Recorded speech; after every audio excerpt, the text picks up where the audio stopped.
Saya singkat saja. Satu hal barangkali pemahaman tentang the food safety ya. Barangkali teman-teman kurang begitu paham. Kita tahu bahwa di suhu ruangan dengan 5 sampai 60 derajat Celcius itu adalah suhu kritis. Jadi nggak heran makanan basi tumbuh jamur, tumbuh bakteri dan sebagainya. Yang menarik, pedoman dari BGN sendiri udah ditulis sama dia nih. Kunci keamanan pangan. Nomor 1, jagalah pangan pada suhu aman. Mana yang aman? Kalau suhunya udah antara 5 sampai 60 derajat. Itu sebabnya kalau kita pesta makan dengan prasmanan di skal gitu, di bawahnya ada pemanas, bukan supaya makanannya enak dan anget, tapi supaya ini menghindari bakterinya tumbuh.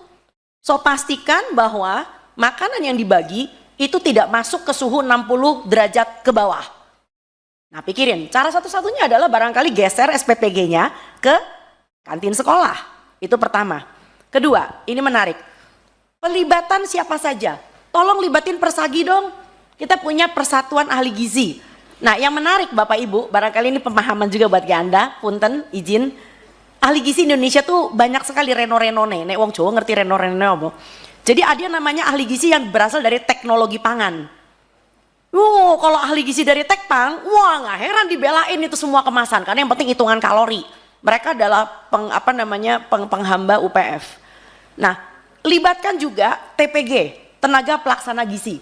Mereka adalah orang yang paling tahu di lapangan, ya, kader. Nah, kenapa kelihatannya kader Posyandu TPG nggak dilibatkan? Karena BGN udah tahu pasti bakal dikuyok-kuyok. Karena apa? Iki panganan opo iki, ya kan? Lowong susu isinya dudu susu isinya gula tok itu ya, pasti dikuyok-kuyok. Ya jelas mereka nggak dilibatkan daripada merugikan, ya kan? Kontraproduktif. Nah, bicara tadi Bu Neti mengatakan list SPPG yang bagus dan tidak bagus. Bu, sulit Bu karena mereka tidak terbuka. Kita jangan tahu. Nah, yang saya tahu yang bagus Anda boleh follow ya. Itu yang namanya SPPG Bener Purworejo. Bener Purworejo tuh oke banget karena ya dia suka nanya sama saya. Tapi mereka juga kejebak akhirnya. Kenapa? Karena ketika di menu kering mereka kejebak dengan Promina. Mereka kejebak dengan susu ibu hamil. Sampai ada warga yang nanya ke saya, "Dok, saya punya 1 lemari loh. Karena saya kalau minum susu ibu hamil kayak muntah." Itu kalau dihitung tuh berapa juta itu. Nah, yang menarik adalah selalu pertanyaan Bapak Presiden kepada Pak BGN, Kepala BGN adalah, udah berapa banyak dapurnya? Udah berapa banyak orang yang terima? Dia nggak tahu bahwa yang terima itu ada juga yang kejet-kejet gitu loh ya. Nah, berikutnya lagi adalah kita harus merevisi panduan. Kalau panduan BGN masih tertulis ada makanan kering, ada susu formula lanjutan, yang nggak heran SPPG menyediakan itu. Ya, sampai ada ketua tim menggerak PKK, salah satu ibu camat dan ibu bupati yang kenal baik sama saya, itu mengatakan, "Dok gimana dok? Saya ibu bupati, tapi kalau aku nggak ngikutin, aku dikuyok-kuyok nanti ini." Karena panduan BGN kayak gitu. Lah panduannya mesti direvisi. Nah, bicara tentang pentahelix, untuk mengungkit, untuk mengubah cermin malnutrisi di Indonesia. Kita kenal yang namanya pemerintah, kita kenal yang namanya masyarakat, kita kenal yang namanya media, kita kenal yang namanya akademisi dan pakar. Akademisi nggak didengar Pak, masuk kuping kiri keluar kuping kanan, kalian aja nggak didengar kan sebagai perwakilan rakyat. Nah yang kelima, pelaku usaha. Wah iki gonge gitu. Nah si pelaku usaha sebetulnya bisa kita libatkan, jangan salah. Saya main sama pelaku usaha, tapi tolong BGN atau MBG jangan dijadikan etalase jualannya dia. Enak aja, mentang-mentang harga diskon, dikasih susu ibu hamil, susu formula lanjutan. Kalau dia mau terlibat, sediain itu dapur yang benar di kantin sekolah. Sediain itu mobil dengan berpemanas, sehingga anak-anak ketika menerima makanan itu masih 75 derajat Celcius. Tidak mendidih tapi masih bagus. Ya, coba Anda cek di belahan dunia sebelah mana, food tray itu disusun, diikat nganggo tali rafia gitu. Mesano itu khas Indonesia itu loh. Ya, jadi Anda lihat bahkan di India aja mereka membagi langsung di dapur makanan basah, makanan yang keluar dari panci. Oke, and then ada satu lagi. Ada anak yang sebetulnya punya kebiasaan sarapan Bapak Ibu. Tapi gara-gara ada MBG dia jadi nggak sarapan. Karena apa? Takut dimarahin sama gurunya karena makannya nggak habis. So jangan melihat dari satu sisi anak yang tidak sarapan loh. Ada anak yang kebiasaannya bagus udah sarapan, malah jadi nggak jadi sarapan. Dan yang berikutnya lagi adalah pikirkan tenaga SPPG yang sudah direkrut. Ya kita juga nggak mau melakukan moratorium karena mereka adalah orang-orang yang udah senang dengan gaji 1,8 juta kayak kemarin tuh ada yang keluar di TikTok ya, wih gaji gue bagus, sementara di tempat itu guru cuma 300.000 honornya per bulan. So saya tidak mau juga posyandu keseret karena sekarang udah kelihatan nih posyandu mulai keseret, saya udah bilang karena apa? Karena mereka sudah mulai membagi susu-susuan yang berasa-rasa, mulai membagi apa namanya biskuit-biskuit.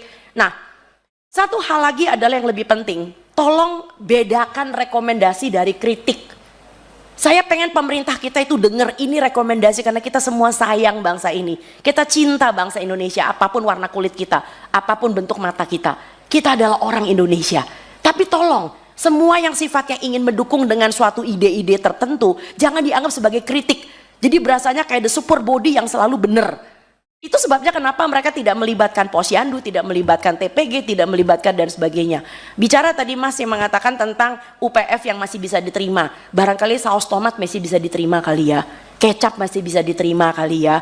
Ya, tapi bukan yang namanya saus tiram masih bisa lah, dikit-dikit lah ya. Itu kan UPF juga. Tetapi tolong jangan biskuit, jangan roti kemasan. Dan tadi menarik bahwa salah seorang yang mengatakan bahwa Indonesia itu kekurangan makan sayur dan buah. Bapak Ibu, dari Survei Kesehatan Republik Indonesia 2024, Anda tahu jumlah orang Indonesia berapa persen yang kurang makan sayur dan buah? Saya sebutin angkanya biar kejet-kejet. 96,5%. Ini adalah tanah air yang kaya. Varian sayur dan buah terbanyak di seluruh daerah tropis ada di negeri ini.